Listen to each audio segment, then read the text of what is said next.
father and son are facing life behind bars after the female US assassin dressed in a hijab they hired to settle the feud botched the contract killing. Mohammed Nazir and Mohammed Aslam recruited the American hitwoman Aimee Betro to kill the head of a rival family after coming off worse in a fight at a boutique clothing shop in Alum Rock in Birmingham. In September 2019, the pair flew the hijabi assassin over from the States to Birmingham to take out the victim. The plan was simple. Betro disguised herself in a hijab and calmly walked over to the victim, having arranged a meeting with him on the pretense of buying a car. As she approached the target, she pointed the gun at his head and pulled the trigger, but it jammed, allowing the victim to run for his life. Despite missing her best chance to carry out the hit, Betro went to the target's house later and fired 3 shots at it. She also sent text messages saying, "You're lucky the gun jammed. I'm waiting for you outside. Where are you? Come out. We've got a score to settle." Birmingham Crown Court heard Betro pulled up in a Mercedes before the victim pulled up in a nearby Audi, and the prosecutor said, as he pulled up, the would-be assassin came from the driver's side of the Mercedes and it was a woman. As she left the Mercedes, she left the driver's door open and she walked quietly and calmly towards the victim and was pointing a gun at him at head height. As she got close to the victim, he saw her and he saw the gun and she pulled the trigger to fire the gun at him mercifully, and luckily for him, the gun jammed.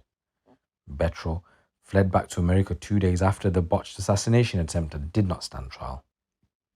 Nazir and Aslam from Derby were both found guilty of conspiracy to murder following a trial and are going to be sentenced in August. Nazir was also convicted of possessing a firearm with intent to cause fear of violence, illegally importing firearms, and perverting the course of justice. So jurors were told the pair held a grudge against the family following a dispute at a clothing store in Alum Rock in 2018, which left them both injured. The prosecutor said in the early hours of the morning after the hit, Betro called a taxi firm and went to the streets again. He added she took out a gun. It may have been the same gun. She took aim and fired 3 shots in the direction of the house before returning to the waiting taxi.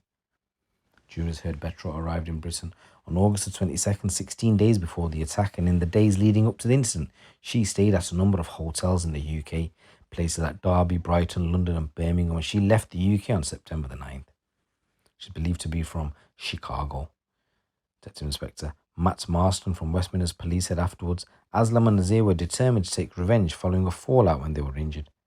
The lengths they went into trying to make sure they weren't implicated in pulling the trigger are immense.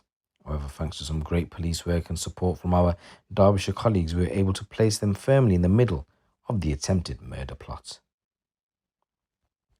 He went on to say that we hope that today, after a number of years of unravelling this investigation, justice has been served. A Derbyshire police spokesperson said that nobody died as a result of Aslam and Nazir's actions is through nothing other than sheer good fortune. Their plan was to kill, and it had not been for the gun jamming, then there's a good chance this would have been a murder investigation. The importation of firearms is an extremely serious offence, and in this case, the purpose was to frame their target in revenge for a previous incident.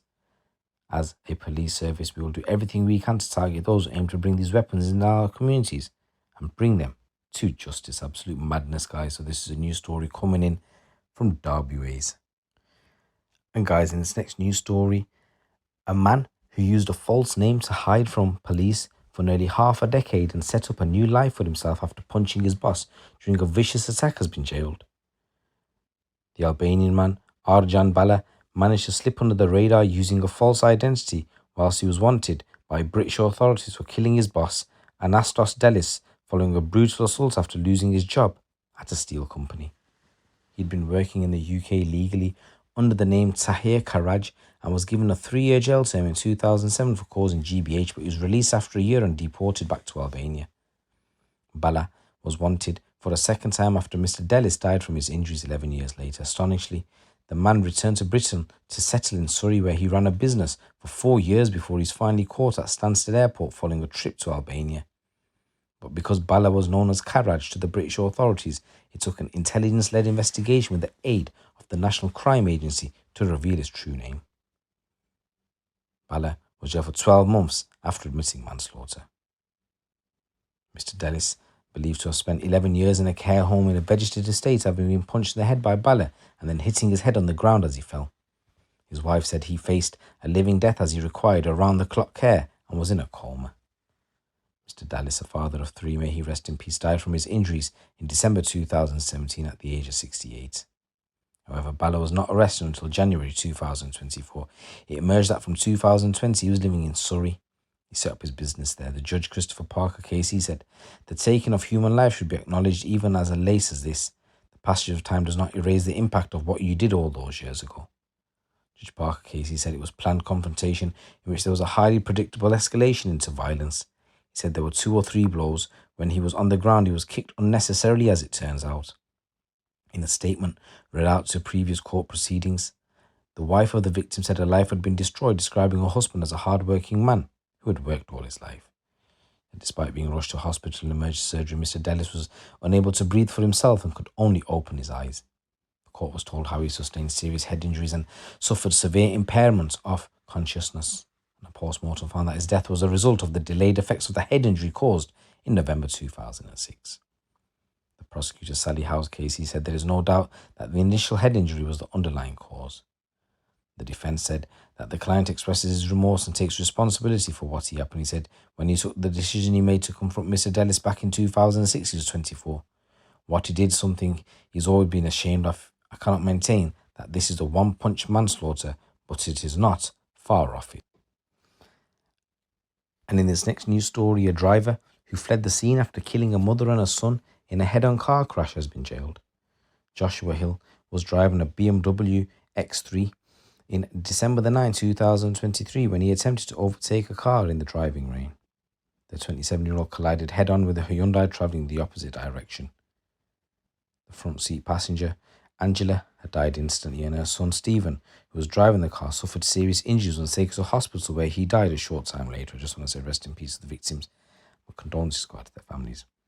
Hill ran from the scene, stopping a passing motorist and asked for a lift into Chesterfield before getting onto a bus to Sheffield. He then hid at various properties in the city for 2 days before being arrested on December the 11th. In a victim impact statement, Angela's husband and Stephen's father said, "I am still constantly having the most horrific and soul-sickening flashbacks to the collision which continue to be crippling for me. Losing my wife and my son has ruined my life in every sense of the word and meaning. If losing my wife was not enough, I lost my youngest, beautiful, gentle giant of a son. This has utterly and totally destroyed me. He's only 22 and had his whole life ahead of him." So Hill was charged with causing death by dangerous driving, causing death by driving while unlicensed, uninsured, failing to stop after an incident, and failing to report an incident. He was jailed for 13 years, with the judge ordering that he must serve 2/3 of that sentence. So guys, there's a number of stories coming out from the streets of the UK. Once again, if you already haven't done so, please subscribe to the channel. Please give this video a little like. It's your boy GT. Keep it locked, keep it real.